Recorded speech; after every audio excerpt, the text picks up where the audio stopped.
বন পর্ব, আরণ্যক পর্বাধ্যায়। ১. যুধিষ্ঠির ও অনুগামী বিপ্রগণ। সূর্যদত্ত তাম্রস্থলী। পঞ্চপাণ্ডব ও দ্রৌপদী হস্তিনাপুর থেকে নিষ্ক্রান্ত হয়ে উত্তর মুখে যাত্রা করলেন। ইন্দ্রসেন প্রভৃতি 14 জন ভৃত্য স্ত্রীদের নিয়ে রথে চড়ে তাদের পশ্চাতে গেল। পুরবাসীরা কৃতাঞ্জলি হয়ে পাণ্ডবগণকে বলল, আমাদের ত্যাগ করে আপনারা কোথায় যাচ্ছেন? নিষ্ঠুর শত্রুরা অধর্ম করে আপনাদেরকে জয় করেছে। এই সংবাদ শুনে উদ্বিগ্ন হয়ে আমরা এসেছি। আমরা আপনাদের ভক্ত, অনুরক্ত ও হিতকামী। কুরাজার অধিষ্ঠিত রাজ্যে আমরা বাস করব না। ধর্ম, অর্থ, কাম এই ত্রিবর্গের সাধক এবং লোকাচার সম্মত ও বেদোক্ত সকল গুণ আপনাদের আছে। আমরা আপনাদেরই সঙ্গে থাকব। যুধিষ্ঠির বললেন, আমরা ধন্য। ব্রাহ্মণ প্রমুখ প্রজারা আমাদের স্নেহ করেন, তাই যে গুণ আমাদের নেই তাও আছে বলছেন। আমরা আপনাদের কাছে এই অনুরোধ করছি, স্নেহ ও অনুকম্পার বশবর্তী হয়ে অন্যথা করবেন না। পিতামহ ভীষ্ম, রাজা ধৃতরাষ্ট্র, বিদুর, আমাদের জননী এবং বহু সুহৃদ হস্তিনাপুরে রয়েছেন। তারা শোকে বিহ্বল হয়ে আছেন। আপনারা তাদের সযত্নে পালন করুন, তাতেই আমাদের মঙ্গল হবে। আপনারা বহু দূরে এসে পড়েছেন, এখন ফিরে যান। আমাদের স্বজনবর্গের ভার আপনাদের উপর রইল। তাদের প্রতি স্নেহ দৃষ্টি রাখবেন, তাতেই আমরা তুষ্ট হব। ধর্মরাজ যুধিষ্ঠিরের কথায় প্রজাবর্গ হা রাজা বলে আর্তনাদ করে উঠল এবং অনিচ্ছায় বিদায় নিয়ে শোকাতুর চিত্তে ফিরে গেল। তারা চলে গেলে পাণ্ডবগণ রথারোহণে যাত্রা করলেন এবং দিন শেষে গঙ্গা তীরের প্রমাণ নামক মহাবটবৃক্ষের নিকট উপস্থিত হলেন। সেই রাত্রিতে তারা কেবল জলপান করে রইলেন। শিষ্য ও পরিজন সহ কয়েকজন ব্রাহ্মণ পাণ্ডবদের অনুগমন করছিলেন। তারা সেই রমণীয় ও ভয়সংকুল সন্ধ্যাকালে হোমাগ্নি জেলে বেদধ্বনি ও বিবিধ আলাপ করতে লাগলেন এবং মধুর বাক্যে যুধিষ্ঠিরকে আশ্বাস দিয়ে সমস্ত রাত্রি যাপন করলেন। পরদিন প্রভাতকালে যুধিষ্ঠির ব্রাহ্মণদের বললেন, আমরা ঋতসর্বস্ব হয়ে দুঃখিত মনে বনে যাচ্ছি। সেখানে ফলমূল আর মাংস খেয়ে থাকব। হিংস্র প্রাণী সমাকুল বনে বহু কষ্ট। আপনারা এখন ফিরে যান। ব্রাহ্মণেরা বললেন, রাজা, আপনার যে গতি আমাদেরও সেই গতি হবে। আমাদের ভরণ পোষণের জন্য ভাববেন না, নিজেরাই আহার সংগ্রহ করে নেব। আমরা ধ্যান ও জপ করে আপনার মঙ্গল বিধান করব। মনোহর কথায় চিত্ত বিনোদন করব। যুধিষ্ঠির বললেন, আপনারা আহার সংগ্রহ করে ভোজন করবেন তা আমরা কি করে দেখব? আপনারা ক্লেশ ভোগের যোগ্য নন। ধৃতরাষ্ট্রের পুত্রদের ধিক। আমাদের প্রতি স্নেহবশেই আপনারা ক্লেশ ভোগ করতে চাচ্ছেন। যোগ ও সাংখ্যশাস্ত্রে বিশারদ সৌনক নামক এক ব্রাহ্মণ যুধিষ্ঠিরকে বললেন, রাজা, সহস্র শোকস্থান আছে, শত ভয়স্থান আছে। মূর্খরাই প্রতিদিন তাতে অভিভূত হয়, পণ্ডিতজন হন না। শাস্ত্রসম্মত অমঙ্গল নাশিনী বুদ্ধি আপনার আছে। অর্থকষ্ট, দুর্গম স্থানে বাস বা স্বজন বিচ্ছেদের জন্য শারীরিক বা মানসিক দুঃখাবসন্ন হওয়া আপনার উচিত নয়। মহাত্মা জনক বলেছেন, রোগ, শ্রম, অপ্রিয় বিষয়ের প্রাপ্তি ও প্রিয় বিষয়ের বিরহ, এই 4 কারণে শারীরিক দুঃখ উৎপন্ন হয়। শারীরিক দুঃখের প্রতিবিধান করা এবং মানসিক দুঃখ সম্বন্ধে চিন্তা না করাই দুঃখ নিবৃত্তির উপায়। অগ্নি যেমন জলে নির্বাপিত হয়, সেরূপ জ্ঞান দ্বারা মানসিক দুঃখ দূরীকৃত হয়। মন প্রশান্ত হলে শারীরিক কষ্টেরও উপশম হয়। স্নেহই মানসিক দুঃখের মূল। দুঃখ, ভয়, শোক, হর্ষ, আয়াস সবই স্নেহ থেকে উৎপন্ন। জ্ঞানী, যোগী ও শাস্ত্রজ্ঞ ব্যক্তি স্নেহে লিপ্ত হন না। আপনি কোনো বিষয়ে স্পৃহা করবেন না। যদি ধর্ম চান তবে স্পৃহা ত্যাগ করুন। যুধিষ্ঠির বললেন, ব্রাহ্মণদের ভরণের জন্যই আমি অর্থ কামনা করি। আমার নিজের লোভ নেই। অনুগত জনকে পালন না করে আমার ন্যায় গৃহাশ্রমবাসী কি করে থাকতে পারে? তৃণাসন, ভূমি, জল ও মধুর বাক্য, এই 4টির অভাব সজ্জনের গৃহে কখনো হয় না। আর্ত ব্যক্তিকে শয্যা, শ্রান্তকে আসন, তৃষিতকে জল এবং ক্ষুধিতকে আহার দিতে হবে। গৃহস্থের পক্ষে এইরূপ আচরণই পরম ধর্ম। সৌনক বললেন, মহারাজ, এই বেদবচন আছে, কর্ম করো, ত্যাগও করো। অতএব কোনো কার্যে কামনাপূর্বক ধর্মকার্য কামনাপূর্বক করা উচিত নয়। ব্রাহ্মণদের ভরণের জন্য আপনি তপ ও যোগ দ্বারা সিদ্ধি লাভের চেষ্টা করুন। সিদ্ধ ব্যক্তি যা ইচ্ছা করেন তপস্যার প্রভাবে তাই করতে পারেন। যুধিষ্ঠির তার ভ্রাতাদের কাছে গিয়ে পুরোহিত ধৌম্যকে বললেন, বেদজ্ঞ ব্রাহ্মণগণ আমার সঙ্গে যাচ্ছেন, কিন্তু আমি দুঃখী, তাদের পালন করতে অক্ষম, পরিত্যাগ করতেও পারছি না। কি কর্তব্য বলুন? ক্ষণকাল চিন্তা করে ধৌম্য বললেন, সূর্যই সর্বভূতের পিতা, প্রাণীদের প্রাণ ধারণের নিমিত্ত তিনি অন্নস্বরূপ, তুমি তার স্বর্ণপন্ন হও। ধৌম্য সূর্যের অষ্টোত্তর শতনাম শিখিয়ে দিলে যুধিষ্ঠির পুষ্প ও নৈবেদ্য দিয়ে সূর্যের পূজা করলেন এবং কঠোর তপস্যা ও স্তবপাঠে রত হলেন। সূর্যদেব প্রসন্ন হয়ে দীপ্যমান মূর্তিতে আবির্ভূত হয়ে বললেন, রাজা, তোমার যা অভীষ্ট আছে সবই তুমি পাবে। বনবাসের 12 বৎসর আমি তোমাকে অন্ন দেব।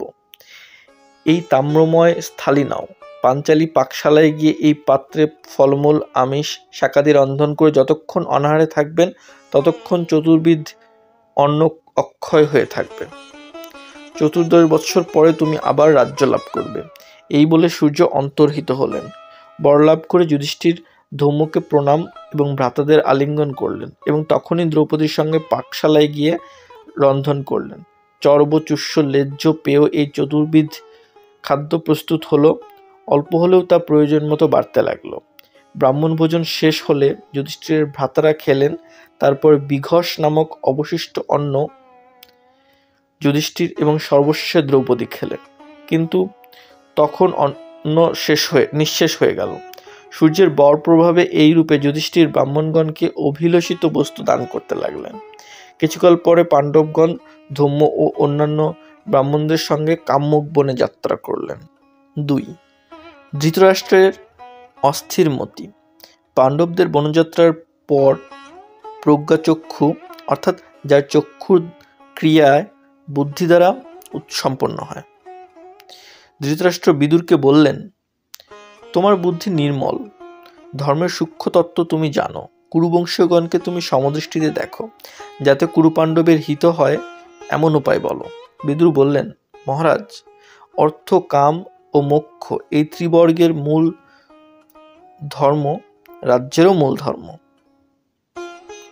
সেই ধর্মকে বঞ্চিত করে শকুনি প্রভৃতি পাপাত্মারা যুধিষ্ঠিরকে পরাজিত করেছে। আপনি পূর্বে যেমন পাণ্ডবদের সমস্ত সম্পত্তি ফিরিয়ে দিয়েছিলেন, এখন আবার সেই রূপ দিন। পাণ্ডবদের তোষণ এবং শকুনির অবমাননা এই আপনার সর্বপ্রধান কার্য। এই যদি করেন তবে আপনার পুত্রদের কিছু রাজ্য রক্ষা পাবে। দুর্যোধন যদি সন্তুষ্ট হয়ে পাণ্ডবদের সঙ্গে একযোগে রাজ্য ভোগ করে তবে আপনার দুঃখ থাকবে না। যদি তা না হয় তবে দুর্যোধনকে নিগৃহীত করে যুধিষ্ঠিরকে রাজ্যের আধিপত্য দিন। দুর্যোধন, শকুনি আর কর্ণ পাণ্ডবগণের অনুগত হোক। দুঃশাসন সভামধ্যে ভীমসেন আর দ্রৌপদীর নিকট ক্ষমা প্রার্থনা করুক। এছাড়া আর কি পরামর্শ আমি দিতে পারি? ধৃতরাষ্ট্র বললেন, তুমি পূর্বে দূতসভায় যা বলেছিলে এখন আবার তা বলছো। তোমার কথা পাণ্ডবদের হিতকর, আমাদের অহিতকর। পাণ্ডবদের জন্য নিজ পুত্রকে কি করে ত্যাগ করব? পাণ্ডবরাও আমার পুত্র বটে, কিন্তু দুর্যোধন আমার দেহ থেকে উৎপন্ন। বিদুর, আমি তোমার বহু সম্মান করে থাকি, কিন্তু তুমি যা বলছো সবই কুটিলতাময়। তুমি চলে যাও বা থাকো, যা ইচ্ছা করো। অসতী স্ত্রীর সঙ্গে মিষ্ট ব্যবহার করলেও সে স্বামী ত্যাগ করে। ধৃতরাষ্ট্র এই বলে সহসা অন্তঃপুরে চলে গেলেন। বিদুর হতাশ হয়ে পাণ্ডবদের উদ্দেশ্যে যাত্রা করলেন। পাণ্ডবগণ পশ্চিম দিকে যাত্রা করে সরস্বতী নদীর তীরে সমতল মরুপ্রদেশের নিকটবর্তী কাম্যক বনে এলেন। পক্ষী সমাকুল সেই বনে তারা মুনিগণের সঙ্গে বাস করতে লাগলেন। বিদুর রথারোহণে এসেছেন দেখে যুধিষ্ঠির ভীমকে বললেন, ইনি কি আবার আমাদের দ্রুত ক্রীড়া ডাকতে এসেছেন? শকুনি কি আমাদের অস্ত্রশস্ত্রও জয় করে নিতে চায়? যুধিষ্ঠির আদি আসন থেকে উঠে বিদুরের সংবর্ধনা করলেন। বিশ্রামের পর বিদুর বললেন, ধৃতরাষ্ট্র আমার কাছে হিতকর মন্ত্রণা চেয়েছিলেন, কিন্তু আমার কথা তার রুচিকর হয়নি। তিনি ক্রুদ্ধ হয়ে আমাকে বললেন, যেখানে ইচ্ছা চলে যাও, রাজ্য শাসনের জন্য তোমার সাহায্য আর আমি চাই না। ধৃতরাষ্ট্র আমাকে ত্যাগ করেছেন। এখন আমি তোমাকে সদুপদেশ দিতে এসেছি। পূর্বে তোমাকে যা বলেছিলাম এখনো তাই বলছি। শত্রু কর্তৃক নির্যাতিত হয়েও যে সহিষ্ণু হয়ে কাল প্রতীক্ষা করে, সে একাকী সমস্ত পৃথিবী ভোগ করে। সহায়দের সঙ্গে যে সমভাবে বিষয় ভোগ করে, সহায়রা তার দুঃখেরও অংশভাগী হয়। সহায় সংগ্রহের এই উপায়, তাতেই রাজ্য লাভ হয়। পাণ্ডুপুত্র, অন্নাদি সমস্তই সমভাবে সহায়দের সঙ্গে ভোগ করবে, অনর্থক কথা বলবে না, আত্মশ্লাঘা করবে না। এইরূপ আচরণেই রাজারা সমৃদ্ধি লাভ করেন। বিদুর চলে গেলে ধৃতরাষ্ট্রের অনুতাপ হলো। তিনি সঞ্জয়কে বললেন, বিদুর আমার ভ্রাতা, সুহৃদ এবং সাক্ষাৎ ধর্ম। তার বিচ্ছেদে আমার হৃদয় বিদীর্ণ হচ্ছে। তুমি শীঘ্র তাকে নিয়ে এসো। যাও সঞ্জয়, তিনি বেঁচে আছেন কিনা দেখো। আমি পাপী, তাই ক্রোধবশে তাকে দূর করে দিয়েছি। তিনি না এলে আমি প্রাণত্যাগ করব। সঞ্জয় অবিলম্বে কাম্যক বনে উপস্থিত হলেন। কুশল জিজ্ঞাসার পর সঞ্জয় বললেন, খত্তা, রাজা ধৃতরাষ্ট্র আপনাকে স্মরণ করেছেন। পাণ্ডবদের অনুমতি নিয়ে সত্বর হস্তিনাপুরে চলুন, রাজার প্রাণ রক্ষা করুন। বিদুর ফিরে গেলেন। ধৃতরাষ্ট্র তাকে ক্রোড়ে নিয়ে মস্তক আঘ্রাণ করে বললেন, ধর্মজ্ঞ, আমার ভাগ্যক্রমে তুমি ফিরে এসেছো। তোমার জন্য আমি দিবারাত্র অনিদ্রায় আছি, অসুস্থ বোধ করছি। যা বলেছি তার জন্য ক্ষমা করো। বিদুর বললেন, মহারাজ, আপনি আমার পরম গুরু। আপনাকে দেখার জন্য আমি ব্যগ্র হয়ে সত্বর চলে এসেছি। আপনার আর পাণ্ডুর পুত্রেরা আমার কাছে সমান। পাণ্ডবরা এখন দুর্দশাগ্রস্ত, তাই আমার মন তাদের দিকে গেছে। 3. ধৃতরাষ্ট্র সকাশে ব্যাস ও মৈত্রেয়। বিদুর আবার এসেছেন এবং ধৃতরাষ্ট্র তাকে সান্ত্বনা দিয়েছেন শুনে দুর্যোধন দুশ্চিন্তাগ্রস্ত হয়ে কর্ণ, শকুনি ও দুঃশাসনকে বললেন, পাণ্ডবদের যদি ফিরে আসতে দেখি তবে আমি বিষ খেয়ে উদ্বন্ধনে, অস্ত্রাঘাতে বা অগ্নিপ্রবেশে প্রাণ বিসর্জন দেব। শকুনি বললেন, তুমি মূর্খের ন্যায় ভাবছ কেন? পাণ্ডবরা প্রতিজ্ঞা করে গেছে, তারা সত্যনিষ্ঠ, তোমার পিতার অনুরোধে ফিরে আসবে না। কর্ণ বললেন, যদি ফিরে আসে তবে আবার দ্রুতক্রীড়ায় তাদের জয় করবেন। দুর্যোধন তুষ্ট হলেন না, মুখ ফিরিয়ে নিলেন। তখন কর্ণ বললেন, আমরা দুর্যোধনের প্রিয় কামনায় কেবল কিঙ্করের ন্যায় কৃতাঞ্জলি হয়ে থাকব, অথচ স্বাধীনতার অভাবে প্রকৃত প্রিয় কার্য করতে পারবো না। এ ঠিক নয়। আমরা সশস্ত্র হয়ে রথারোহণে গিয়ে পাণ্ডবদের বধ করব। সকলেই কর্ণের এই প্রস্তাবের প্রশংসা করলেন এবং দৃঢ় প্রতিজ্ঞ হয়ে পৃথক পৃথক রথে চড়ে যাত্রার উপক্রম করলেন। কৃষ্ণদ্বৈপায়ন দিব্য দৃষ্টিতে সমস্ত জানতে পেরে ধৃতরাষ্ট্রের কাছে এসে বললেন, পাণ্ডবগণ কপট দূতে পরাজিত হয়ে বনে গেছে। এই ঘটনা আমার প্রীতিকর নয়। তারা 13 বৎসর পরে ফিরে এসে কৌরবদের উপর বিষ মোচন করবে। তোমার পাপাত্মা মূঢ় পুত্রকে বারণ করো, সে পাণ্ডবদের মারতে গিয়ে নিজেই প্রাণ হারাবে। রাজা, পাণ্ডবদের প্রতি দুর্যোধনের এই বিদ্বেষ যদি তুমি উপেক্ষা করো তবে ঘোর বিপদ উৎপন্ন হবে। ধৃতরাষ্ট্র বললেন, ভগবান, দ্রুতক্রীড়ায় আমার এবং ভীষ্ম, দ্রোণ, বিদুর, গান্ধারীর মত ছিল না। দৈবের আকর্ষণেই আমি তা হতে দিয়েছিলাম। নির্বোধ দুর্যোধনের স্বভাব জেনেও পুত্র স্নেহ বশে তাকে ত্যাগ করতে পারি না। ব্যাসদেব বললেন, তোমার কথা সত্য, পুত্রের চেয়ে প্রিয় কিছু নেই। আমি একটি আখ্যান বলছি, শোনো। পুরাকালে একদা গোমাতা সুরভিকে কাঁদতে দেখে ইন্দ্র তার শোকের কারণ জিজ্ঞাসা করেছিলেন। সুরভি বললেন, দেখুন, আমার ওই দুর্বল ক্ষুদ্র পুত্র লাঙ্গলের ভারে পীড়িত হয়ে আছে।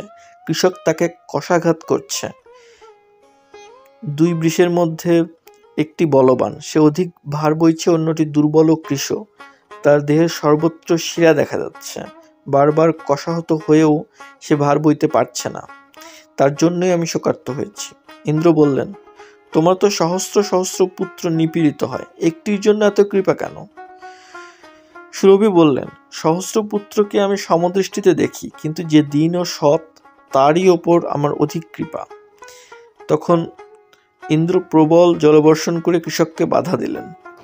ধৃতরাষ্ট্র, সুরভির ন্যায় তুমিও সকল পুত্রকে সমভাবে দেখো, কিন্তু দুর্বলকে অধিক কৃপা করো। পুত্র, তুমি পাণ্ডু ও বিদুর সকলেই আমার কাছে সমান। তোমার 101 পুত্র, পাণ্ডুর কেবল 5 পুত্র। তারা হীনদশাগ্রস্ত ও দুঃখার্ত। কি উপায়ে তারা জীবিত থাকবে এবং সমৃদ্ধি লাভ করবে, এই চিন্তায় আমি সন্তপ্ত আছি।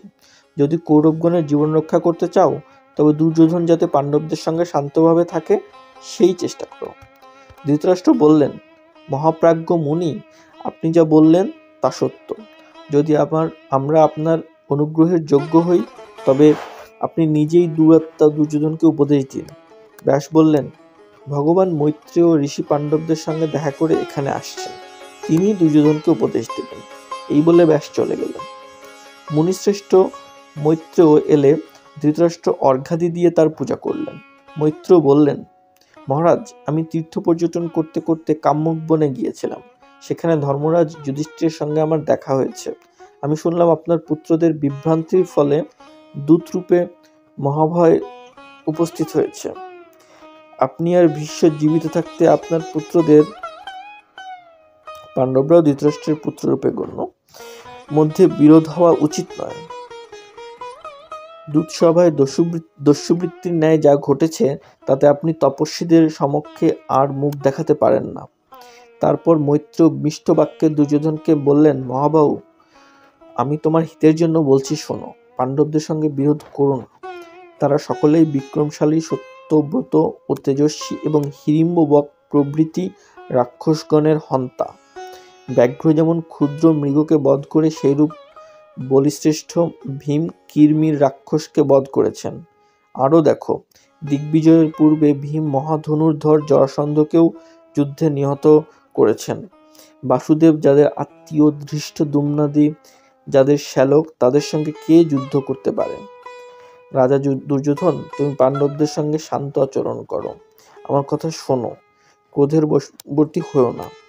দুর্যোধন তার উরুতে চপেটাঘাত করলেন এবং ঈষৎ হাস্য করে অধোবদনে অঙ্গুষ্ঠ দিয়ে ভূমিতে রেখা কাটতে লাগলেন। দুর্যোধনের এই অবজ্ঞা দেখে মৈত্রেয় ক্রোধে রক্তলোচন হলেন এবং জলস্পর্শ করে অভিশাপ দিলেন, তুমি আমার কথা অগ্রাহ্য করছো, এই অহংকারের ফল শীঘ্রই পাবে। মহাযুদ্ধে গদাঘাতে ভীম তোমার উরু ভগ্ন করবেন। ধৃতরাষ্ট্র প্রসন্ন করবার চেষ্টা করলে মৈত্রেয় বললেন, রাজা, দুর্যোধন যদি শান্তভাবে চলে, তবে আমার সাপ ফলবে না, নতুবা ফলবে। ধৃতরাষ্ট্র জিজ্ঞাসা করলেন, কিরমিরকে ভীম কি করে বধ করেছেন? মৈত্রেয় উত্তর দিলেন, আমি আর কিছু বলবো না, আপনার পুত্র আমার কথা শুনতে চায় না, আমি চলে গেলে বিদুরের কাছে শুনবেন।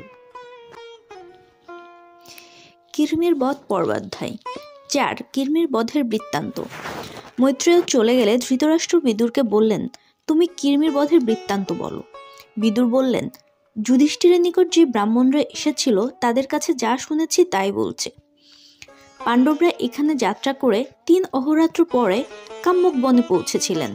ঘোর নিশীথে নরখাদক রাক্ষসেরা যেখানে বিচরণ করে, তাদের ভয়ে তপস্বী গোপ ও বনচারীগণ সেই বনের নিকটে যান না।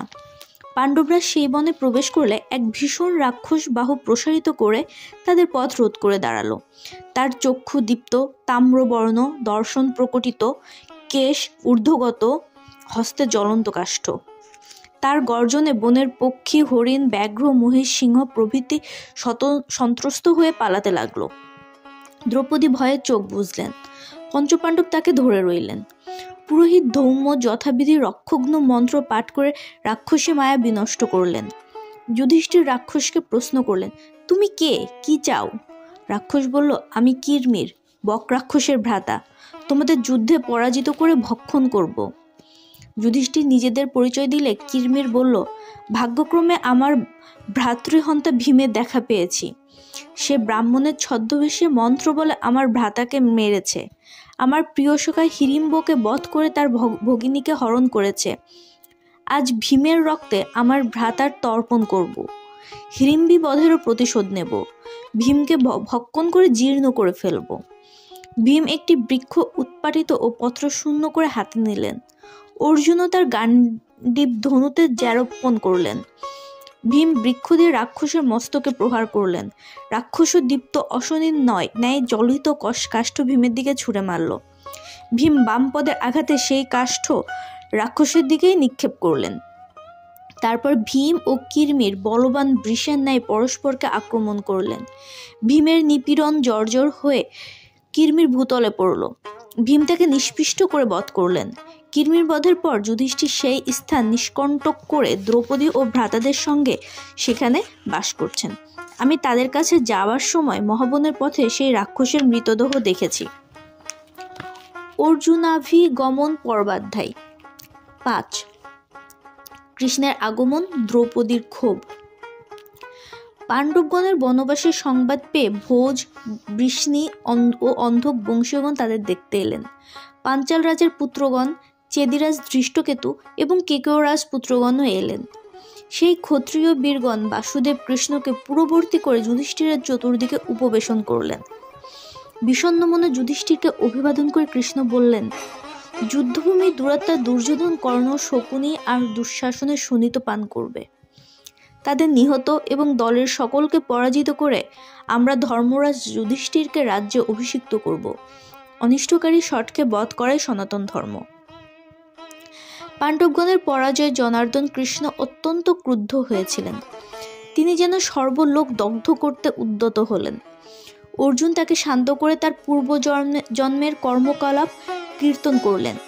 কৃষ্ণ, তুমি পুরাকালে গন্ধমাদন পর্বতে যত্র সায়ং গৃহ, যার অর্থ যেখানে সন্ধ্যা হয় সেই স্থানই যার গৃহ, মুনি হয়ে 10 সহস্র বৎসর বিচরণ করেছিলে। আমি ব্যাসদেবের কাছে শুনেছি তুমি বহু বৎসর পুষ্কর তীর্থে, বিশাল বদ্রিকায়, সরস্বতী নদী তীরে ও প্রভাস তীর্থে কৃচ্ছ সাধন করেছিলে। তুমি ক্ষেত্রজ্ঞ, সর্বভূতের আদি ও অন্ত, তপস্যার নিধান, সনাতন যজ্ঞস্বরূপ। তুমি সমস্ত দৈত্য দানব বধ করে সচিপতিকে সর্বেশ্বর করেছিলে। তুমি নারায়ণ, হরি, ব্রহ্মা, সূর্য, চন্দ্র, কাল, আকাশ, পৃথিবী। তুমি শিশু বামন রূপে 3 পদক্ষেপে স্বর্গ, আকাশ ও মর্ত আক্রমণ করেছিলে। তুমি নিশুন্দ, নরকাসুর, শিশুপাল, জরাসন্ধ, শৈব্য, শতধ্বন প্রভৃতিকে জয় করেছ। রুক্মিণীকে পরাস্ত করে ভীষ্মক দুহিতা রুক্মিণীকে হরণ করেছ। ইন্দ্রদুম্ন রাজা যবন, কশেরুমান ও শাল্যকে বধ করেছ। জনার্দন, তুমি দ্বারকা নগরে আত্মসাৎ করে সমুদ্রে নিমগ্ন করবে। তোমাতে ক্রোধ, বিদ্বেষ, অসত্য, নৃশংসতা, কুটিলতা নেই। ব্রহ্মা তোমার নাভিপদ্ম থেকে উৎপন্ন। তুমি মধুকৈটবের হন্তা, শূলপাণি শম্ভু তোমার ললাট থেকে জন্মেছে। কৃষ্ণ বললেন, অর্জুন, তুমি আমারই, আমি তোমারই। যা তোমার তাই আমার। যা তোমাকে দেশ করে সে আমাকেও দেশ করে। যে তোমার অনুগত সে আমারও অনুগত। তুমি নর আর আমি নারায়ণ ঋষি ছিলাম। আমরা এখন নরলোকে এসেছি। শরণার্থিনী দ্রৌপদী পুণ্ডরী কাক্ষকে বললেন, ঋষিকেশ, ব্যাস বলেছেন তুমি দেবগণেরও দেব, তুমি সর্বভূতের ঈশ্বর। সেজন্য প্রণয় বসে আমি তোমাকে দুঃখ জানাচ্ছি। আমি পাণ্ডবগণের ভার্যা, তোমার সখী, ধৃষ্টদ্যুম্নের ভগিনী। দুঃশাসন কেন আমাকে কুরুসভায় টেনে নিয়ে গিয়েছিল? আমার একমাত্র বস্ত্র শোণিত সিক্ত, আমি লজ্জায় কাঁপছি। আমাকে দেখে পাপাত্মা ধার্তরাষ্ট্রগণ হেসে উঠল। পাণ্ডুর পঞ্চপুত্র পাঞ্চালগণ ও বৃষ্ণিগণ জীবিত থাকতে তারা আমাকে দাসীরূপে ভোগ করতে চেয়েছিল। ধিক পাণ্ডবগণ, ধিক ভীমসেনের বল, ধিক অর্জুনের গান্ডীব। তাদের ধর্মপত্নীকে যখন নিজজন পীড়ন করছিল তখন তারা নীরবে দেখেছিলেন। স্বামী দুর্বল হলেও স্ত্রীকে রক্ষা করে, এটাই সনাতন ধর্ম।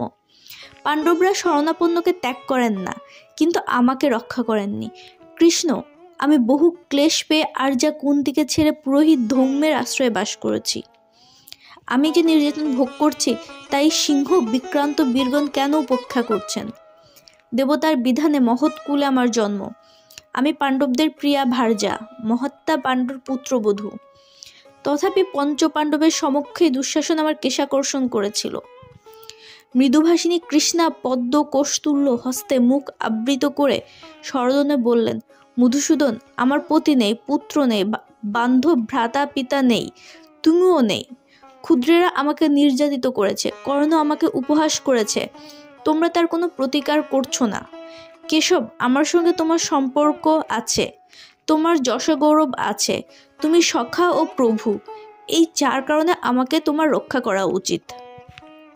কৃষ্ণ হচ্ছে দ্রৌপদীর মামাতো দেওর এবং নিগ্রহ অনুগ্রহ সমর্থ। কৃষ্ণ বললেন, ভাবিনি, তুমি যাদের উপর ক্রুদ্ধ হয়েছ তারা অর্জুনের স্বরে আচ্ছন্ন হয়ে রক্তাক্ত দেহে ভূমিতে শোবে। তা দেখে তাদের ভার্যারা রোদন করবে। পাণ্ডবদের জন্য যা সম্ভবপর তা আমি করব, তুমি শোক করো না। কৃষ্ণা, আমি সত্য প্রতিজ্ঞা করছি, তুমি রাজগণের রাজ্ঞী হবে। যদি আকাশ পতিত হয়, হিমালয় শীর্ণ হয়, পৃথিবী খণ্ড খণ্ড হয়, সমুদ্র শুষ্ক হয়, তথাপি আমার বাক্য ব্যর্থ হবে না। দ্রৌপদী অর্জুনের দিকে বক্র দৃষ্টিপাত করলেন। অর্জুন তাকে বললেন, দেবী রোদন করো না।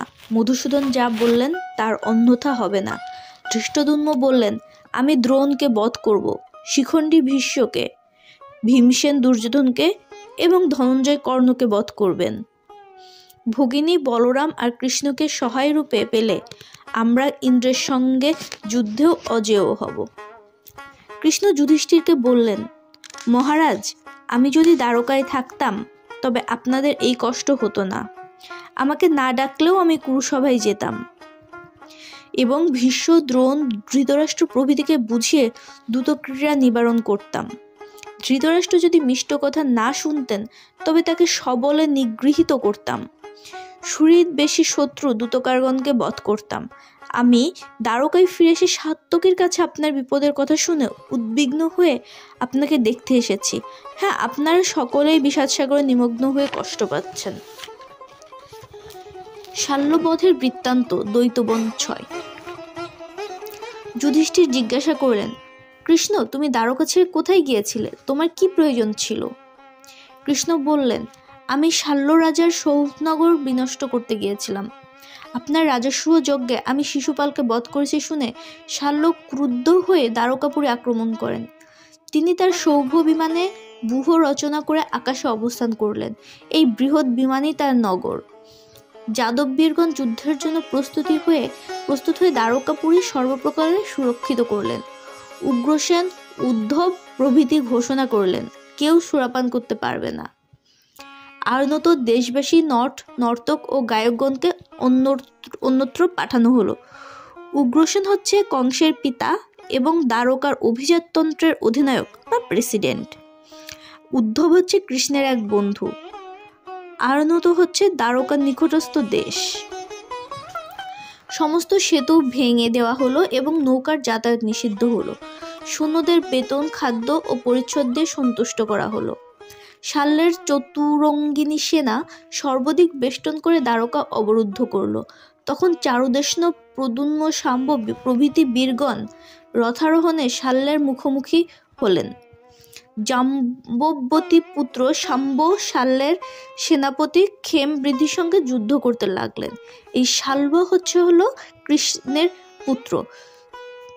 চারুদেষ্ণ, প্রদ্যুম্ন এরাও কৃষ্ণের পুত্র।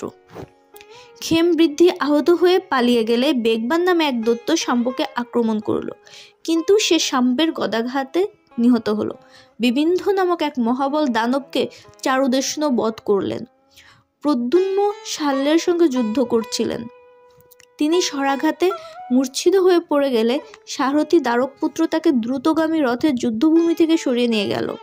সংজ্ঞালাভ করে প্রদ্যুম্ন বললেন, তুমি রথ ফিরিয়ে নাও, যুদ্ধ থেকে পালানো বৃষ্ণিকুলের রীতি নয়। আমাকে পশ্চাৎপদ দেখলে কৃষ্ণ, বলরাম, সাত্যকী প্রভৃতি কি বলবেন? কৃষ্ণ আমাকে দ্বারকা রক্ষার ভার দিয়ে যুধিষ্ঠির রাজস্ব যজ্ঞে গিয়েছেন, তিনি আমার অপরাধ ক্ষমা করবেন না। রুক্মিণী পুত্র প্রদ্যুম্ন আবার রণস্থলে গেলেন এবং শাল্যকে শরাঘাতে ভূপাতিত করে এক ভয়ঙ্কর স্বরধনুতে সন্ধান করলেন। তখন ইন্দ্রাদি দেবগণের আদেশে নারদ ও পবনদেব দ্রুত বেগে এসে প্রদ্যুম্নকে বললেন, বীর, শাল্যরাজ তোমার বদ্ধ নন। বিধাতা সংকল্প করেছেন যে কৃষ্ণের হাতে এর মৃত্যু হবে। প্রদ্যুম্ন নিবৃত হলেন। শাল্য দ্বারকা ত্যাগ করে সৌভ বিমানে আকাশে উঠলেন। মহারাজ যুধিষ্ঠির, আপনার রাজস্ব যজ্ঞ শেষ হলে আমি দ্বারকায় ফিরে এসে দেখলাম যে শাল্যের আক্রমণে নগরী বিধ্বস্ত হয়েছে। উগ্রসেন, বাসুদেব প্রভৃতিকে আশ্বস্ত করে চতুরঙ্গ বল নিয়ে আমি মার্তিকাবৎ দেশে গেলাম এবং সেখান থেকে শাল্যের অনুসরণ করলাম। শাল্য সমুদ্রের উপরে আকাশে অবস্থান করছিলেন। আমার সার্গধনু থেকে নিক্ষিপ্ত স্বর তার সৌভ বিমান স্পর্শ করতে পারল না। তখন আমি মন্ত্রাহুত অসংখ্য স্বর নিক্ষেপ করলাম। তার আঘাতে সৌভম বিধ্বস্ত যোদ্ধারা কোলাহল করে মহারণবে নিপতিত হলো। সৌভপতি শাল্ব মায়া যুদ্ধ আরম্ভ করলেন। আমি প্রজ্ঞাস্ত্র দ্বারা তার মায়া অপসারিত করলাম। এই সময় উগ্রসেনের এক ভৃত্য এসে আমাকে তার প্রভুর এই বার্তা জানালো, কেশব, শাল্য দ্বারকায় গিয়ে তোমার পিতা বাসুদেবকে বধ করেছে, আর যুদ্ধের প্রয়োজন নেই, তুমি ফিরে এসো। এই সংবাদ শুনে আমি বিহ্বল হয়ে যুদ্ধ করতে লাগলাম। সহসা দেখলাম আমার পিতা হস্তপদ প্রসারিত করে সৌভ বিমান থেকে নিপতিত হচ্ছেন। কিছুক্ষণ সংজ্ঞাহীন হয়ে থাকার পর প্রকৃতিস্থ হয়ে দেখলাম সৌভ বিমান নেই, শাল্য নেই, আমার পিতাও নেই। তখনও বুঝলাম সমস্তই মায়া। দানবগণ অদৃশ্য বিমান থেকে শিলাবর্ষণ করতে লাগলো। অবশেষে আমি ক্ষুরধার নির্মল কালান্তক যমতুল্য সুদর্শন চক্রকে অভিমন্ত্রিত করে বললাম, তুমি সৌভ বিমান এবং তার অধিবাসী রিপুগণকে বিনষ্ট করো। তখন যুগান্তকালীন দ্বিতীয় সূর্যানয় সুদর্শন চক্র আকাশে উঠল এবং ক্রকচ মানে করাত যেমন কাষ্ঠ বিদারিত করে সেইরূপ সৌভ বিমানকে বিদারিত করল। সুদর্শন চক্র আমার হাতে ফিরে এলে তাকে আবার আদেশ দিলাম, শাল্যের অভিমুখে যাও। সুদর্শনের আঘাতে শাল্য দ্বিখণ্ডিত হলেন। তার অনুচর দানবগণ হাহা রব করে পালিয়ে গেল। শাল্যবধের বিবরণ শেষ করে কৃষ্ণ বললেন, মহারাজ, আমি দ্রুতসভায় কেন যেতে পারিনি তার কারণ বললাম। আমি গেলে দ্রুতক্রিয়াও হতো না। তারপর কৃষ্ণ পঞ্চপাণ্ডব ও দ্রৌপদীর কাছে বিদায় নিয়ে সুভদ্রা ও অভিমন্যুর সঙ্গে রথারোহণে দ্বারকায় যাত্রা করলেন। ধৃষ্টদ্যুম্ন দ্রৌপদীর পুত্রদের নিয়ে পাঞ্চাল রাজ্যে এবং ধৃষ্টকেতু নিজের ভগিনীর সঙ্গে চেদি রাজ্যে গেলেন। কৈকেয়গণও স্বরাজ্যে প্রস্থান করলেন। ধৃষ্টকেতুর নিজের ভগিনী হচ্ছে ইনি করেনুমতি বা নকুলের পত্নী, আর কৈকেয়গণ হচ্ছে সহদেবের শ্যালক। ব্রাহ্মণগণকে বহু ধনদান করে এবং কুরু জঙ্গলবাসী প্রজাবর্গের নিকট বিদায় নিয়ে পঞ্চপাণ্ডব, দ্রৌপদী ও ধৌম্য রথারোহণে অন্য বনে এলেন। যুধিষ্ঠির তার ভ্রাতাদের বললেন, আমাদের 12 বৎসর বনবাস করতে হবে। তোমরা এই মহারণ্যে এমন একটি স্থান দেখো যেখানে বহু মৃগ, পক্ষী, পুষ্প, ফল পাওয়া যায় এবং যেখানে সাধু লোকে বাস করে। অর্জুন বললেন, দ্বৈতবন রমণীয় স্থান, ওখানে সরোবর আছে, পুষ্প ফল পাওয়া যায়, দ্বিজগণও বাস করেন, আমরা ওখানেই 12 বৎসর কাটাবো। পাণ্ডবগণ দ্বৈতবনে সরস্বতী নদীর নিকটে আশ্রম নির্মাণ করে বাস করতে লাগলেন। একদিন মহামুনি মার্কেন্ডেয় তাদের আশ্রমে এলেন। তিনি পাণ্ডবগণের পূজা গ্রহণ করে তাদের দিকে চেয়ে একটু হাসলেন। যুধিষ্ঠির দুঃখিত হয়ে বললেন, আমাদের দুর্ভাগ্যের জন্য এই তপস্বীরা সকলেই অপ্রফুল্ল হয়ে আছেন, কিন্তু আপনি হৃষ্ট হয়ে হাসলেন কেন? মার্কেন্ডেয় বললেন, বৎস, আমি আনন্দের জন্য হাসিনি। তোমার বিপদ দেখে আমার সত্যব্রত দাশরথী রামকে মনে পড়েছে। আমি তাকে ঋষমুখ পর্বতে দেখেছিলাম। তিনি ইন্দ্রতুল্য মহাপ্রভাব এবং সমরে অজয় হয়েও ধর্মের জন্য রাজভোগ ত্যাগ করে বনে গিয়েছিলেন। নিজেকে শক্তিমান ভেবে অধর্ম করা কারোই উচিত নয়। যুধিষ্ঠির, তোমার প্রতিজ্ঞা অনুসারে বনবাসের কষ্ট সয়ে তুমি আবার রাজশ্রী লাভ করবে। মার্কেন্ডেয় চলে গেলে দালভ গোত্রে এক বকমুনি এলেন। যিনি যুধিষ্ঠিরকে বললেন, কুন্তিপুত্র, অগ্নি ও বায়ু মিলিত হয়ে যেমন বন দগ্ধ করে, সেইরূপ ব্রাহ্মণ ও ক্ষত্রিয় মিলিত হয়ে শত্রু বিনাশ করতে পারেন। ব্রাহ্মণের উপদেশ না পেলে ক্ষত্রিয় চালকহীন হস্তির ন্যায় সংগ্রামে দুর্বল হয়। যুধিষ্ঠির অলব্ধ বিষয় লাভের জন্য, লব্ধ বিষয়ের বৃদ্ধির জন্য এবং যোগ্যপাত্রের দানের জন্য তুমি যশস্বী বেদবিদ ব্রাহ্মণগণের সংসর্গ করো। 7. দ্রৌপদী যুধিষ্ঠিরের বাদানুবাদ। একদিন সায়াহ্নকালে পাণ্ডবগণ ও দ্রৌপদী কথোপকথন করছিল। দ্রৌপদী যুধিষ্ঠিরকে বললেন, মহারাজ, তুমি যখন মৃগচর্ম পরে বনবাসের জন্য যাত্রা করেছিলে তখন দুরাত্মা দুর্যোধন, দুঃশাসন, কর্ণ আর শকুনি ছাড়া সকলেই অশ্রুপাত করেছিলেন। পূর্বে তুমি শুভ্র কৌশেয় বস্ত্র পরতে, এখন তোমাকে চিরধারী দেখছি। কুণ্ডলধারী যুবক পাচকগণ সযত্নে মিষ্টান্ন প্রস্তুত করে তোমাদের খাওয়াতো। এখন তোমরা বনজাত খাদ্যে জীবন ধারণ করছো। বনবাসী ভীমসেনের দুঃখ দেখে কি তোমার ক্রোধ বৃদ্ধি হয় না? বৃকোদর একাই সমস্ত কৌরবদের বধ করতে পারেন, কেবল তোমার জন্যই কষ্ট সইছেন। পুরুষ ব্যাঘ্র অর্জুন আর নকুল সহদেবের দুর্দশা দেখেও কি তুমি শত্রুদের ক্ষমা করবে?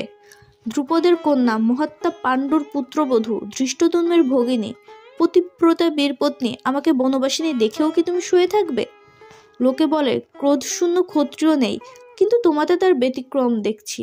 যে ক্ষত্রিয় যথাকালে তেজ দেখায় না, তাকে সকলেই অবজ্ঞা করে।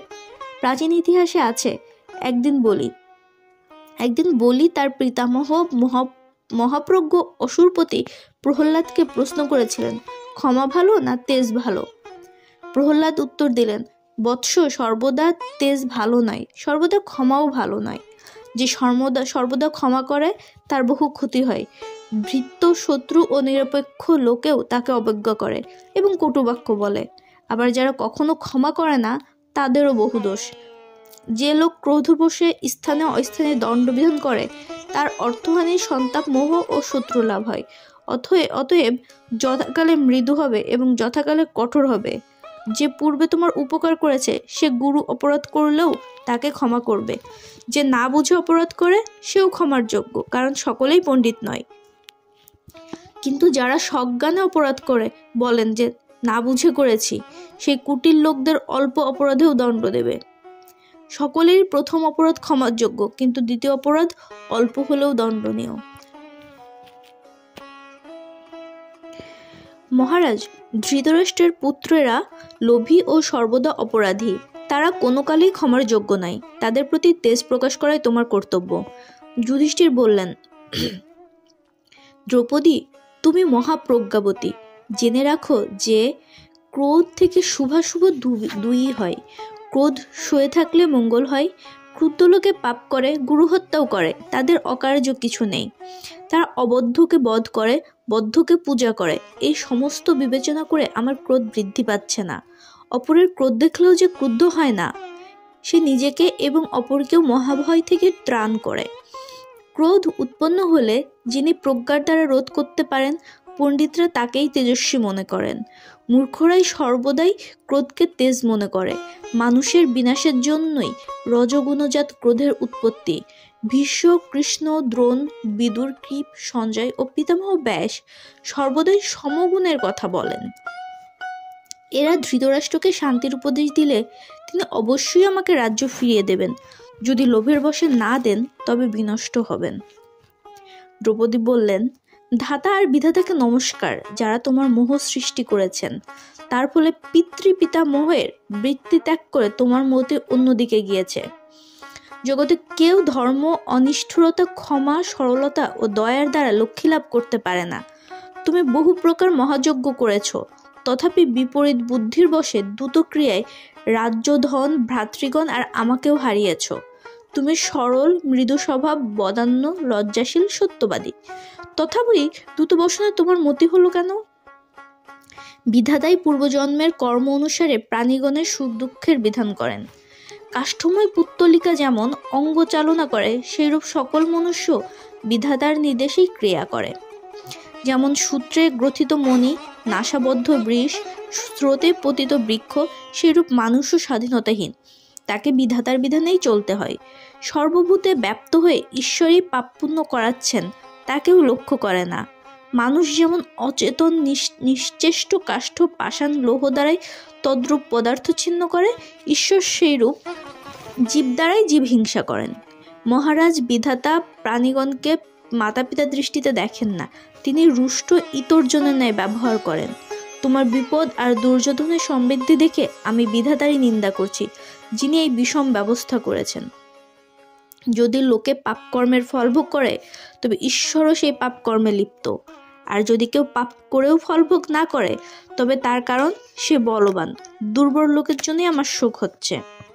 যুধিষ্ঠির বললেন, যাজ্ঞসেনী, তোমার কথা সুন্দর, আশ্চর্য ও মনোহর, কিন্তু নাস্তিকের যোগ্য। আমি ধর্মের ফল অন্বেষণ করি না, দাতব্য বলেই দান করি, যজ্ঞ করা উচিত বলেই যজ্ঞ করি। ফলের আকাঙ্ক্ষা না করেই আমি যথাশক্তি গৃহাশ্রমবাসীর কর্তব্য পালন করি। যে লোক ধর্মকে দহন করে ফল পেতে চায় এবং নাস্তিক বুদ্ধিতে যে লোক ফল লাভ হবে কি হবে না এই আশঙ্কা করে, সে ধর্মের ফল পায় না। দ্রৌপদী, তুমি মাত্রা ছাড়িয়ে তর্ক করছো। ধর্মের প্রতি সন্দেহ করো না, তাতে তির্যক গতি লাভ হয়। কল্যাণী, তুমি মূঢ় বুদ্ধির বশে বিধাতার নিন্দা করো না। সর্বজ্ঞ সর্বদর্শী ঋষিগণ যার কথা বলেছেন, শিষ্টজন যার আচরণ করছেন, সেই ধর্মের সম্বন্ধে সংশয়াপন্ন হইও না। দ্রৌপদী বললেন, আমি ধর্মের বা ঈশ্বরের নিন্দা করি না, দুঃখার্থ হয়েই অধিক কথা বলে ফেলেছি। আরও কিছু বলছি, তুমি প্রসন্ন হয়ে শোনো। মহারাজ, তুমি অবসাদগ্রস্ত না হয়ে কর্ম করো। যে লোক কেবল দৈবের উপর নির্ভর করে এবং যে হঠবাদী, তারা উভয়েই মন্দবুদ্ধি। হঠবাদী অর্থাৎ যে মনে করে সমস্তই অকস্মাৎ ঘটে। দেবারাধনায় যা লাভ হয় তাই দৈব, নিজ কর্মের দ্বারা যে প্রত্যক্ষ লাভ হয় তাই পৌরুষ। ফল সিদ্ধির তিনটি কারণ: দৈব, প্রাক্তন কর্ম ও পুরস্কার। আমাদের যে মহাবিপদ উপস্থিত হয়েছে তাতে তুমি পুরস্কারই অবলম্বন করে কর্মে প্রবৃত্ত হলে তা নিশ্চয় দূর হবে। ভীম যুধিষ্ঠিরের বাদানুবাদ ৮ ব্যাসের উপদেশ। ভীম অসহিষ্ণু ও ক্রুদ্ধ হয়ে যুধিষ্ঠিরকে বললেন, ধর্ম, অর্থ ও কাম ত্যাগ করে কেন আমরা তপবনে বাস করব? উচ্ছিষ্ট বহুজি শৃগাল যেমন সিংহের কাছ থেকে মাংস হরণ করে, সেইরূপ দুর্যোধন আমাদের রাজ্য হরণ করেছে। রাজা, আপনি প্রতিজ্ঞা পালন করছেন, অল্প একটু ধর্মের জন্য রাজ্য বিসর্জন দিয়ে দুঃখ ভোগ করছেন। আমরা আপনার শাসন মেনে নিয়ে বন্ধুদের দুঃখিত এবং শত্রুদের আনন্দিত করছি। ধার্তরাষ্ট্রগণকে বধ করিনি, এই অন্যায় কার্যের জন্য আমরা দুঃখ পাচ্ছি। সর্বদা ধর্ম ধর্ম করে আপনি কি ক্লীবের দশা পাননি? যাতে নিজের ও মিত্রবর্গের দুঃখ উৎপন্ন হয় তা ধর্ম নয়, ব্যসন ও কুপথ। কেবল ধর্মে বা কেবল অর্থে বা কেবল কামে আসক্ত হওয়া ভালো নয়। তিনটিরই সেবা করা উচিত। শাস্ত্রকাররা বলেছেন, পূর্বাহ্নে ধর্মের, মধ্যাহ্নে অর্থের এবং সায়াহ্নে কামের চর্চা করবে। আরও বলেছেন, প্রথম বয়স কামের, মধ্য বয়স অর্থের এবং শেষ বয়সে ধর্মের আচরণ করবে। যারা মুক্তি চান তাদের পক্ষে ধর্ম, অর্থ, কাম বর্জন করা বিধেয়। গৃহবাসীর পক্ষে এই ত্রিবর্গের সেবাই শ্রেয়। মহারাজ, আপনি হয় সন্ন্যাস নিন, না হয় ধর্ম, অর্থ, কামের চর্চা করুন। এই দুইয়ের মধ্যবর্তী অবস্থা আতুরের জীবনের ন্যায় দুঃখময়। জগতের মূল ধর্ম, ধর্মের চেয়ে শ্রেষ্ঠ কিছু নেই, কিন্তু বহু অর্থ থাকলেই ধর্মকার্য করা যায়। ক্ষত্রিয়ের পক্ষে বল আর উৎসাহই ধর্ম। ভিক্ষা বা বৈশ্য শূদ্রের বৃত্তিবিহিত নয়। আপনি ক্ষত্রিয়োচিত, দৃঢ় হৃদয়ে শৈথিল্য ত্যাগ করে বিক্রম প্রকাশ করুন। ধুরন্ধরের ন্যায় ভার বহন করুন। কেবল ধর্মাত্মা হলে কোনো রাজাই রাজ্য, ধন ও লক্ষ্মী লাভ করতে পারে না। বলবানরা কপটতার দ্বারা শত্রু জয় করেন, আপনিও তাই করুন। কৃষক যেমন অল্প পরিমাণ বীজের পরিবর্তে বহু শস্য পায়, বুদ্ধিমানও সেরূপ অল্প ধর্ম বিসর্জন দিয়ে বৃহৎ ধর্ম লাভ করেন। আমরা যদি কৃষ্ণ প্রভৃতি মিত্রগণের সঙ্গে মিলিত হয়ে যুদ্ধ করি তবে অবশ্যই রাজ্য উদ্ধার করতে পারব। যুধিষ্ঠির বললেন, তুমি আমাকে বাক্যবাণে বিদ্ধ করছো, তার জন্য তোমার দোষ দিতে পারি না। আমার অন্যায় কর্মের ফলেই তোমাদের বিপদ হয়েছে। আমি দুর্যোধনের রাজ্য জয় করবার ইচ্ছায় দ্রুতক্রিয়ায় প্রবৃত্ত হয়েছিলাম, কিন্তু আমার সরলতার সুযোগে ধূর্ত শকুনি সততার দ্বারা আমাকে পরাস্ত করেছিলেন। দুর্যোধন আমাদের দাস করেছিলেন, দ্রৌপদী তা থেকে আমাদের উদ্ধার করেছেন। দ্বিতীয়বার দ্রুতক্রিয়ায় যে পথ নির্ধারিত হয়েছিল তা আমি মেনে নিয়েছিলাম, সেই প্রতিজ্ঞা এখন লঙ্ঘন করতে পারি না। তুমি দ্রুতসবে আমার বাহু দগ্ধ করতে চেয়েছিলে, অর্জুন তোমাকে নিরস্ত করেন। সেই সময়ে তুমি তোমার লৌহ গদা পরিষ্কার করছিলে, কিন্তু তখনই কেন তা প্রয়োগ করলে না? আমার প্রতিজ্ঞার সময়ে কেন আমাকে বাধা দিলে না? উপযুক্ত কালে কিছু না করে এখন আমাকে ভৎসনা করে কি লাভ?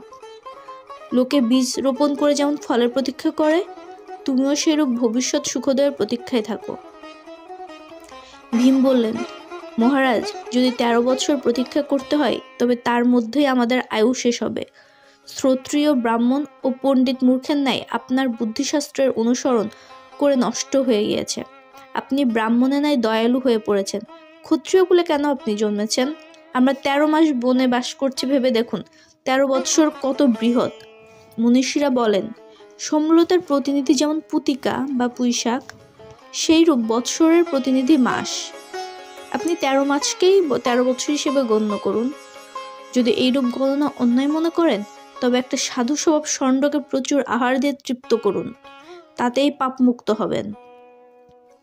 যুধিষ্ঠির বললেন, উত্তম সর্বোত্তম রূপে মন্ত্রণার বিচার করে যদি বিক্রম প্রয়োগ করা হয় তবেই সিদ্ধি লাভ হয়, দৈবও তাতে অনুকূল হয়। কেবল বল দর্পে চঞ্চল হয়ে কর্মে আরম্ভ করা উচিত নয়।